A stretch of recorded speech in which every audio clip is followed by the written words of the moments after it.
everyone, welcome back for another meal from the Great Depression. So the one I'm doing tonight is a little surprising because it's actually something we still eat today. Well, some of us. I know there's some people that have never heard of it. I did have to make one little change to it just because I do not have a certain ingredient on hand. But the first one, what we're going to actually make, it's called dried beef and gravy. I do not have any dried beef. I did have some ground turkey, so that is what we're going to use. And then I'm using the part of the onion from last night. I don't know if you watched the video from last night. It was the hot dogs with the potatoes and stuff. The onion was like huge. So I'm actually going to just use part of that onion. So this is actually only about 1/4 of an onion. And then, like I said, I am going to have to change it a little bit on the meat part just because I do not have any dried beef.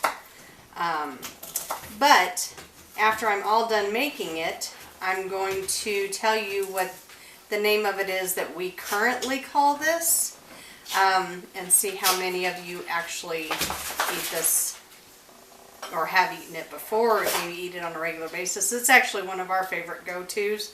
So when I saw it, I was like, wait a minute. So I did a little bit more research because I'm actually reading a couple different books on the meals that they did, just because I'm like super curious about, you know, how much of that stuff we actually still eat, how much of that stuff we actually even have on hand nowadays, or, you know, ways it could be substituted, just, you know, basically different meals that can, you know, go a long way for a cheap amount of money. Okay, so in this skillet I have 1 pound of ground turkey because I didn't have dried beef, and the onions cooking.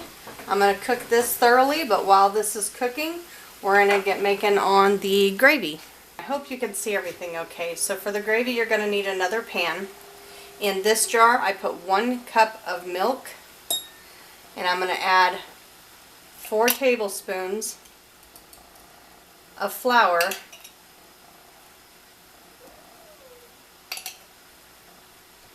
into this jar.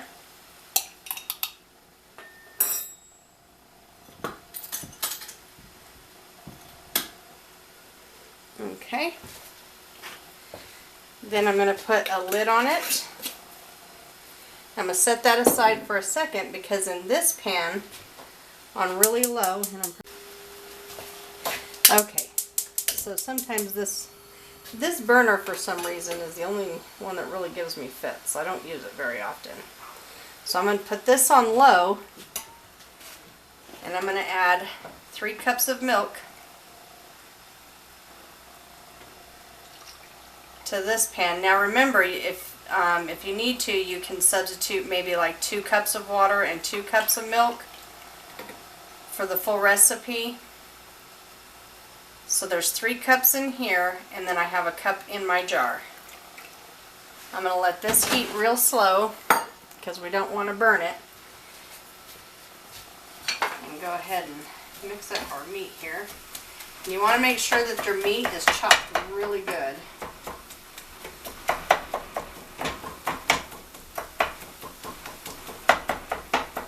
Into like little pieces. This is a super quick, easy meal, and like I said, this is something some of us still eat today, but it has a different name. Okay, so while that cooks, you're going to take your jar and shake it really good to mix up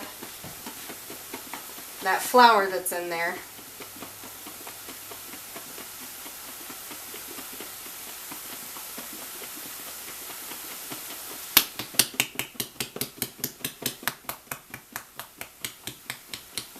Alright, so we're going to wait for this milk to bubble a little bit. Like I said, we want to make sure that we're not burning it, so we don't want it to boil, and we're going to warm it on real low. You can see both pans here. So since this is turkey, it doesn't have any grease to it, but I don't want to burn it, so I'm actually going to turn that off because that's done. But they use like a dehydrated ground beef or dried ground beef for this recipe. I do not have any of that, nor have I ever even seen any of that, so I don't know if you can even get it anymore. I guess freeze-dried maybe. Okay, so you're going to add pepper.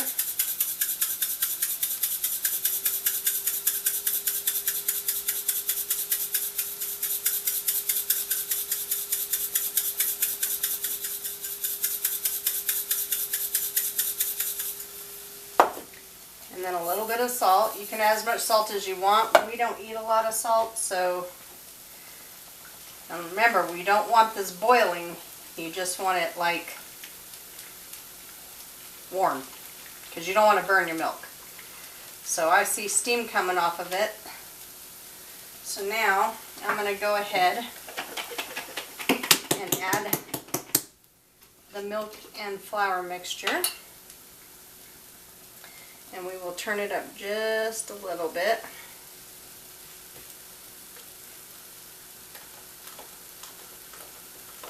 And by shaking your flour in a jar like that with the milk, your gravy's not lumpy. So you're going to keep whisking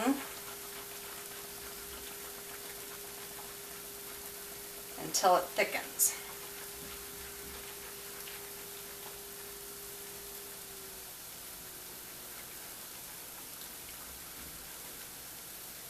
So have any of you guessed what this is yet?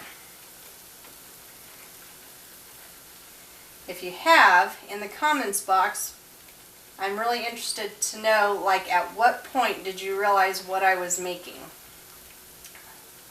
Because like I said, I know some of us still eat this today. I know there's some that have never even heard of it. I have a few little lumps in there, but nothing we can't smush out.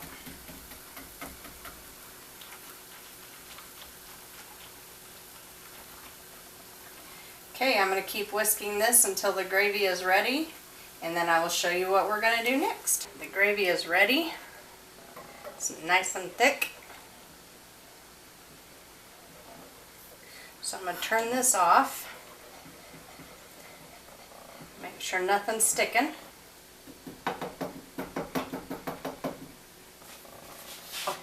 Now I'm going to take the cooked meat and onions, which you could use hamburger meat. You could use, if you know what the dried ground beef is or how to get that, you could use that as well.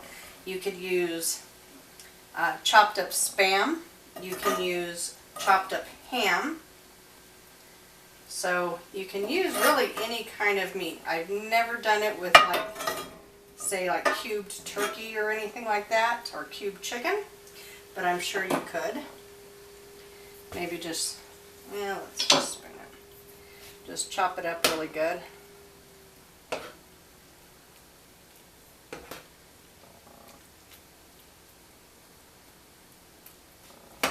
Try not to scratch my pan.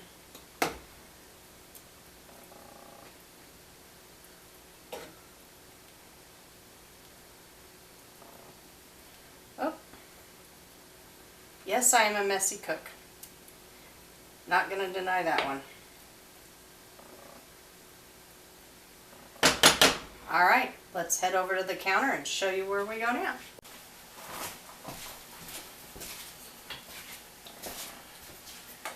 Okay, so then you want to toast your bread. You can toast your bread in the oven, but we have toasters now, so.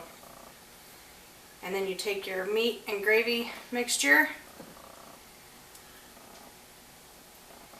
and just put it over the top. It's kind of like biscuits and gravy, but only it's made with hamburger meat, or in this case ground turkey, or it's made with sausage. Or instead of biscuits, it's made with bread. So, for those of you who haven't figured it out yet, or don't know what this is actually something we still eat. And I've always known it as SOS, aka shit on a shingle. So this is something that we still make today, But in the Great Depression, they called it dried beef and gravy. Like I said, I don't know where they got the dried beef from. I tried to look it up to even see what it was, but I'm sure I will figure it out. So there you go. That is all there is to it. We do have some leftover carrots and potatoes from the other night that I'm heating up so that we can actually have some vegetables with this, since we didn't have any vegetables last night either. I do need my vegetables, but that's one of the important reasons why you should grow a garden, is so that you do have fresh vegetables. But anyway, I hope you all enjoyed this episode of the Great Depression dinners, of what it is that they eat and how they make it. And don't forget to hit us up on Instagram, like, share, and subscribe. We would greatly appreciate it. And remember, every day is a new beginning. Stay blessed.